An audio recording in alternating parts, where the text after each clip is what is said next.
But weather wasn't good No, this year. no, sir. And not made to a no mention, I decision, like trashed yeah? the Well, entire to clarify, first generation of clones It that wasn't I bought. my decision to So make. yeah, It was so his $250 flushed down the for the toilet. ruling $250 to be a is sitting out there, non-decision. but I can There was a clone couple them. of decisions It's in there cool. that I'll bring them in, man. I'm gonna cut all the Have you ever flowers seen the off. probable We'll cause start over, affidavit and they'll in be nice. connection with Nate Paul's search warrant? And Have you seen it it'll personally? be fine. Yes, sir. But you know, I guess what I'm Earlier, saying you said that regarding you the delivered a prepping, the file whole prepping to, thing, right? You sound like a machine. Gave a file to Drew right? Wicker, and just show the ladies and gentlemen of the jury and you're with your training fingers how other thick people to that be manila like envelope was. machines, right? Like that? That's awesome, say dude. less than a quarter it's of an just not inch, my thing. you know, you know, not very thick. I'm going to be cause the search guy warrant who you're going to affidavit bring is the bowl of food to 224 because you were pages, so damn isn't it? prepared, even though I know how to do it. Does that make any sense? You don't know. You said you saw it. Because I'm providing some other I saw service to the group in body general. Does that of make the sense? affidavit. I don't know I hope if that there does. was anything else attached to it. Because that's kind of where I'm at. So When anyway, DPS let me put this submitted its douchebag request back on to while he us, sweats. it was a Right. request I'm talking based on too much. representative samples of information. So Where'd we he go? would have received a representative sample of whatever DPS provided. And I don't recall seeing a document of that size. Counselor, we'll go maybe 10 more minutes. You can stop anywhere you'd like in between. You're very kind. Thank you.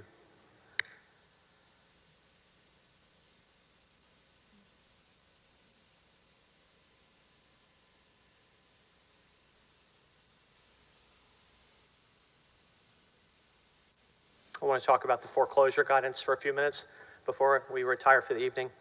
The legal question from Ryan Bangert was, are foreclosure sales gatherings, quote unquote, since the governor and the local county judges and mayors had prevented gatherings of 10 or more people, right?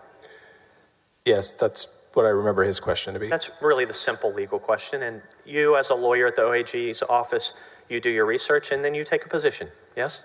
That's right. Okay. And we agree that what you were doing was not a formal attorney general opinion, true? It was not formal. That's right. These are what you call informal letters or announcements, yes? Yes. Informal opinions. I mean, Let's save us a little bit of time. I have a transcript of what you told the House Board of Managers. And what you told them was, I'm sure you do. this AG foreclosure guidance was an informal letter or announcement, yes? True? if that's what you're saying, Is that what you said? I don't recall. Again, based on my recollection of 402 and 418, those are the only two statutes that give the Office of the Attorney General express statutory authority to issue legal opinions. And after you and Austin Kinghorn did the research and he explained to you his position on it, you talked to Ryan Bangert, true? Yes. And Ryan Bangert called you and said, well, that's not the right answer, true? We prepared a draft and then provided that to Ryan Bangert, and then, yes, he called me and said that's not the right answer. And Ryan Bangert told you General Paxton wants to stop these foreclosure sales, right? Yes, he said we reached the wrong answer. Yes. And so what you know secondhand is Ken Paxton disagreed with the result that you and Austin came up with, didn't he? Yes, that's what. And he has the right to do that, doesn't he? Yes. And he was elected to make those decisions, wasn't he? Yes. Yeah. Did Ryan Bangert tell you, you know what, Ryan Vassar? There's two Ryans.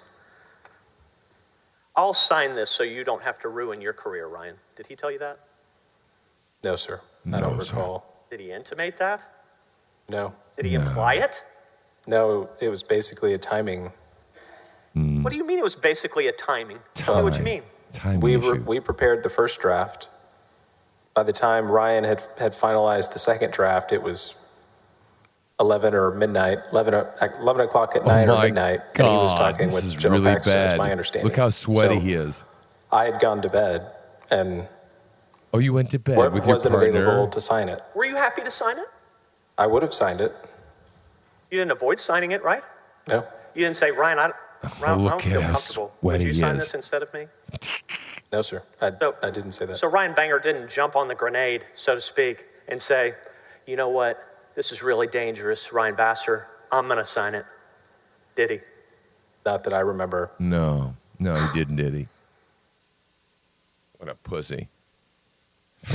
Did Ryan Bangert tell you, Ryan, I totally disagree with what we're doing here, but I'm going to do it over my own strenuous objections? I don't remember him saying that. You worked This on this guy opinion doesn't on look Saturday prepared night, for right? cross-examination, man. It was all day Saturday. Yes, sir. But that wasn't even the only COVID opinion that went out that day, that Saturday, was it? I'm not sure. I'd have to go back and look. I'd have to just check. I'll put it in front of you here in a little bit. Let me help you out. You do not have the first clue whether I love this the law. informal foreclosure guidance You're either right or you're stopped wrong, a right? single property The foreclosure. law. I love it. I have no direct knowledge. And you heard it secondhand from some Austin Business Journal article, right? That's right. Did you believe it? Did you believe it? I had no reason to disbelieve it just based on the timing. Did you do any research yourself? No, sir. Any investigation at all? No, sir. No, little pressure there. Just one problem. It's 100% false. Never happened. It's not true. Really? It's pure fiction. Did you know that? No, I wouldn't have had No. any reason to know that. No. Your Honor, I believe this is a good time to stop for tomorrow if Your Honor is willing to conclude for the day. This is a good time. We've humiliated Yes, this court- witness enough. Adjourn for the day. They'll be 9 a.m. rattled tomorrow as morning. shit till tomorrow. Right? Holy crap. Yeah, okay. This is True Slinger. Yeah, and you're still here with me. And hopefully you can still hear that. And then now you're not going to hear it, but you're going to hear me. But wow. Wow. You know, this Vassar guy, who the hell needs to listen to these douchebags? My God, look at him. Look at him. Woo! Man, that was pretty saucy, wasn't it? Yeah, sure it fucking was. Because as soon as you put these fucking bureaucrats, okay, and fuck these people that are what you're watching on your screen, okay, they're fucking lying to you, which is why you need to like, subscribe, and share this channel, right? And tell people what the fucking going on, right? Hit that shit. And give me fucking some applause, right, too. Because these fucking assholes over here, they do nothing, right? They do nothing. They're bringing you lies, right? They're counterproductive. They're bringing this shit into your head, right? No, I'm not. I promise you. I won't. Okay? I'm going to tell you what time it is, right? What time it is what everything that we know, that we believe, right, is under attack, right? And you know, I didn't know much about Ken Paxton except that I sort of liked the shit that he was doing down there in Texas with the immigrant stuff, right? Well, sure enough, right, he's up here getting lynched. and I'm like, I'm very skeptical. Sorry. You know, it's just like people have proceedings all the time. And, man, if they didn't fucking get on there and make this guy sweat, boy. These people, right, they just, the quality of the witness, right? I mean, I just have to say that, right? The quality of the witnesses have not been good. And the oh my God, up to now, the prosecution is just horrible. Who this old son of a bitch in an old blue suit sounded like say he rolled somewhere out of, you know, Tennessee or some shit, you know. And they dusted his ass off, you know, and then turned him into a lead attorney. I mean, my God. You know, even if he is right once in a while, he's got no charisma, like zero, right? So, I don't know, man. I just, you know, I so far, all I can see is that every time we tune in, right, and granted, you know, I jump in there, right, but I hear kind of what I expect, right, when I jump in there while the prosecution's presenting their case. It's very long, it's very drawn out, it's very boring, and, you know, they're making certain points and everything. But really, the only interesting stuff, and you're with me here, I know you are, is when the defense counsel gets up there and starts answering challenging questions, right?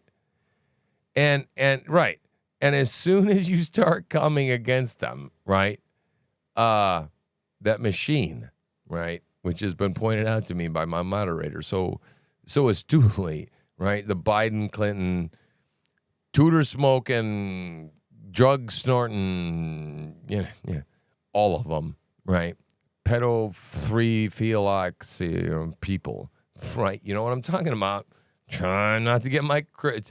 So far, I don't have any fucking emails that we've been struck at all today. So praise the Lord for that shit. Because I'm feeling the format out. This is like, you know, live stream day 3, right? So who the fuck knows? I don't know. I don't know where this is gonna go. But you know, the hearings were going on, and I boil them down, man, right? And bowl smoking. You crack me up, dog. Yeah, this stuff, man. I'm telling you, if you're still a Democrat after all this, I don't know what to fucking say to you. I don't.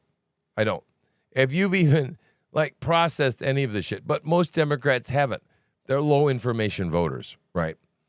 But I think that what's more disturbing even, right, is to listen to the shit we listen to from the Republican wing of the party, right? Mike Pence saying that all of us out here, yeah, you Canning son of a bitch, you crazy bastard in the woods, D-Dog, you're wrong, right? You're wrong. Now, how long you been doing what you've been doing? You told me, what, like 30, 40 fucking years, right? You understand what I'm getting at. How long do you suppose we all been doing what we've been doing, and this douchebag is going to come along and fucking put a gaslight on your fucking head and tell you, it's different than what you really believe. Okay? No, it's not. And you need to hang from a fucking pole. And I'll tell you something, and I'm getting kind of intimate here. I was there that day. Too fucking old to make it up the stairs. Now I was at the base of the scaffolding, right? Me and Mama couldn't make it up there. We stood just too long in one place, right? Yeah, right. That's what I said, right? Nobody's going to talk you out of your shit, D. Nobody's going to talk me out of my shit either. And a million other people decided they were going to go to Washington and say, you ain't talking us out of our shit, right? And this is what happened when 1 million people assembled. Now, that's what I'm going to tell you now. 1 million isn't enough. We need more. A lot more. We need 20 million. How about that for a start? You feeling me?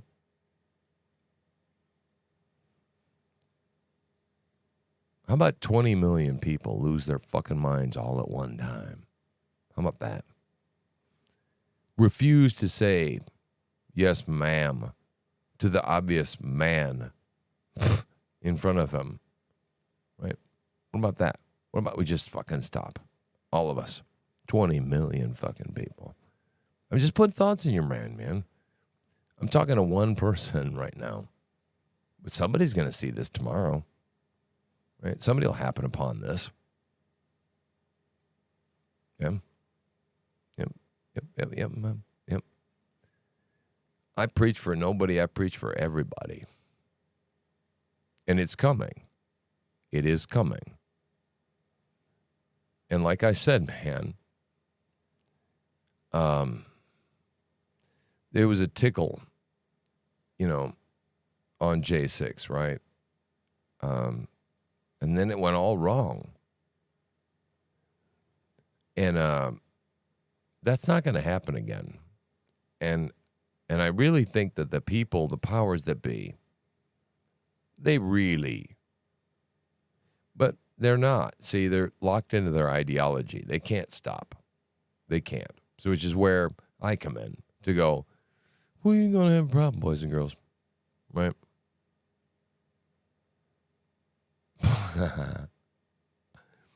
Hey, D. I'm going to shut it down, dude. I'm going to eat a little cookie, and I didn't get any work done today, like, at all. So I think Jen's mad at me, but I enjoyed the shit out of it. And this is the third day, and I'm prepping. We are prepping for something. See, you know, and peace to you, buddy. But, why I love you so much is, you've been doing this shit patiently for 52 years, right? And I've been preaching for a little over 20, right? And we got two people vibing to what's going on. You understand? But for some dumbass reason, you want to hook up with me. Fuck, I don't know why. Because I don't know, because like, right?